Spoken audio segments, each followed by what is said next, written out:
In the early days of the MCU, it seemed as though there was no enemy Hulk couldn't smash. But then during Thor Ragnarok, we saw Thor nearly best Hulk in an all-out battle, and during Avengers Infinity War, Hulk faced off against Thanos and wound up back on Earth as Bruce Banner, refusing to come out. What does all this mean for Endgame? We'll most likely see Hulk facing Thanos once more, but who will emerge victorious this time? In both the comic book and the Marvel Cinematic Universe, there aren't too many characters who can face off against the Hulk and live to tell the tale. Our favorite big green superhero has some considerable trouble telling friend from foe sometimes, but that doesn't stop him from smashing everything in his path. Unlike some of his fellow Avengers, Hulk has only starred in one standalone movie in the MCU. Is that Ed Norton? But that doesn't mean Marvel Studios has forgotten about him, and it's been confirmed that he's currently undergoing a character arc while appearing in films alongside his fellow Avengers. This started in Thor Ragnarok, which showed us a whole new side of Hulk. We saw him speaking to someone without trying to punch them, and demonstrating that he's capable of forming friendships and making decisions. This was a huge departure from the Hulk we had come to know and love, and it seemed as though Hulk is evolving. Watching the Hulk have a productive conversation was so strange, we almost didn't notice that Hulk nearly lost a battle at the beginning of the movie. Sure, he was the Grandmaster's champion on planet Sakaar, but he was very nearly beaten by Thor. In fact, if the Grandmaster hadn't intervened, Hulk would likely been flat out defeated. It seems as though Hulk is changing and he isn't getting any stronger.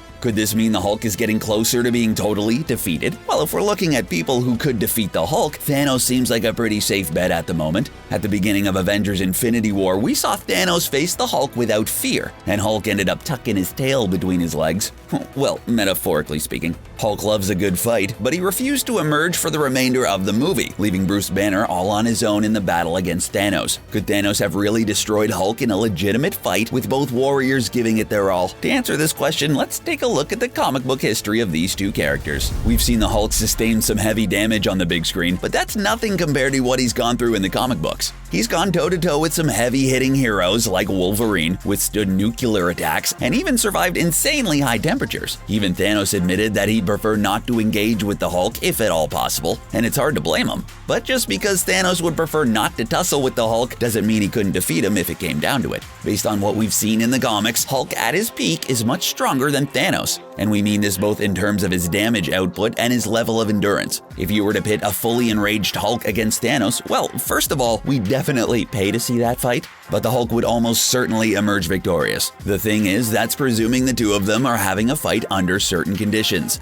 Bruce Banner may claim to always be angry, but Hulk definitely has levels of anger, and as we saw during Ragnarok, he's actually capable of being chill from time to time. Banner may try to keep his cool, but being angry is beneficial to the Hulk in the heat of battle. The more furious he is, the stronger he is, and the harder he is to take down. If Thanos was able to strike him down with a massive blow before Hulk was able to fully Hulk out, the Mad Titan could win the fight, especially if he had the Infinity Gauntlet at his disposal. Basically, the longer the fight goes on, the angrier Hulk gets, which increases his odds of coming away with the W. For Thanos to win, he'd have to repeat his actions during Infinity War by striking hard, fast, and without mercy. As we all know, this is something Thanos excels at. But now let's talk about the different ways to defeat an opponent. During Captain America Civil War, Helmut Zemo wanted to defeat the Avengers, but he didn't do so by killing them. Instead, he orchestrated events designed to turn them against one another and destroy their bonds with each other. Despite being a mere mortal, Zemo was one of the few villains who actually accomplished what he had set out to do by the end of the movie.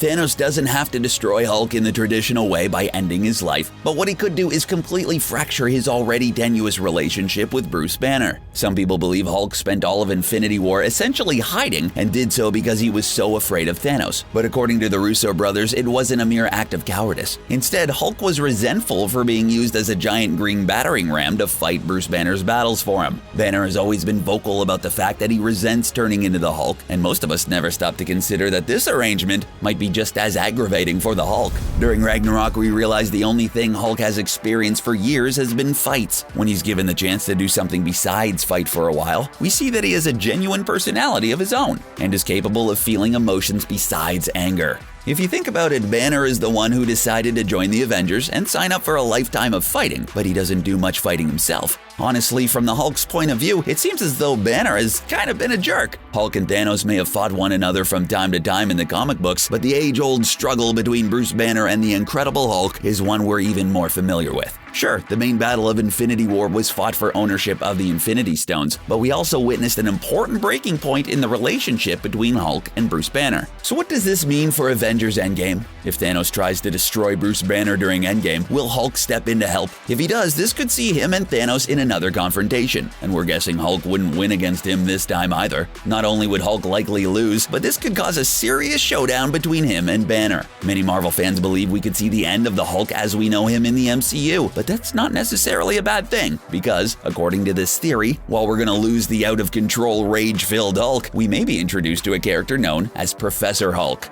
Everyone knows Hulk was created thanks to a giant blast of gamma radiation, but that's only half the story. The Hulk is a combination of that radiation and Bruce Banner's inner rage. Banner may appear cool, calm, and collected on the outside, but on the inside, he has some serious issues with his father, and for good reason. In the comic books, we see more of his father, who makes the Hulk seem like a calm and rational human being. Brian Banner was a severe alcoholic who was abusive to his son and wife. After years of horrific mental and physical abuse, Bruce Banner's mother tried to flee with her son, but was killed by her husband before she could escape. Years later, during a fight, Bruce Banner ended up killing his father by accident. Needless to say, Bruce Banner has some serious rage where his father is concerned, and this is the part of him that helped to bring the Hulk to life. In a way, the Hulk is the ultimate form of disassociation, and Banner struggles trying to reconcile Hulk with the rest of his life and emotions. In the comic books, things between Banner and Hulk come to a head, so a psychologist known as Doc Samson steps in to mediate the conflict between the two strong personalities. Needless to say, this is a high-stakes therapy session, so Doc Samson utilizes the power of hypnosis. He forces Banner to confront his childhood drama, and actually manages to integrate Hulk and Banner into a single being known as Professor Hulk.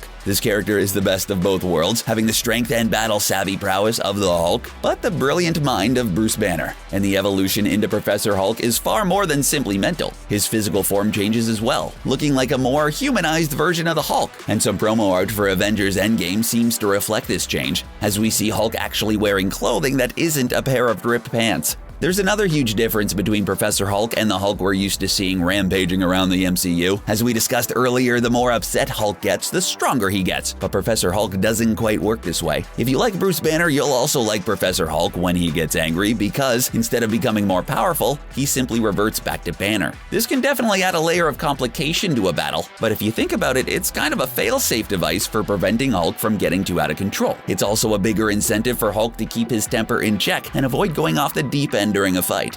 There's also another, more intelligent version of the Incredible Hulk in the comic books, and Tony Stark had a hand in creating him. In the comic books, Iron Man gives Bruce Banner something called the Extremis Serum, which results in a Hulk persona known as Doc Green. This form was similar to Professor Hulk in that it was essentially a brilliant version of Standard Hulk, but unfortunately, Doc Green realized that, over time, he was losing his intelligence and reverting back to the standard version of the Hulk. Interestingly enough, the character known as Doc Green doesn't identify as Hulk. According to author Jerry Duggan, Doc Green is even more intelligent than Bruce Banner, and that's saying something. In addition, Doc Green has no mental or emotional connection to the Hulk, and doesn't like being referred to by the name Hulk in the slightest. When talking about the character, Duggan also stated that it's fair to question the moral alignment of Doc Green, which is an interesting twist on the character. In the MCU, everyone knows Banner is a good guy. Most people don't consider him responsible for the occasionally bad things the Hulk does, and Banner is always trying to help out. Even when the Hulk wouldn't come out during Infinity War, Banner still leapt into battle to try and save the day, even though he was stuck in his weak, squishy human body. The Hulk is becoming more of a good and less volatile character during his time in the MCU anyway. So having an intelligent Hulk with a questionable moral alignment would definitely be an interesting twist, and unlike anything we've seen in the MCU so far. While there have been plenty of events in the MCU which make us think a big change is coming for Banner and Hulk, there may be a little bit of extra evidence suggesting a Doc Green type of situation. If you think back to the movie Iron Man 3, you'll remember Extremis is already something that has been introduced into the MCU. Scientist Maya Hansen and Aldrich Killian created Extremis, which is an advanced form of genetic manipulation. It was designed to allow the human body to heal and regenerate from wounds which would normally be debilitating or even fatal,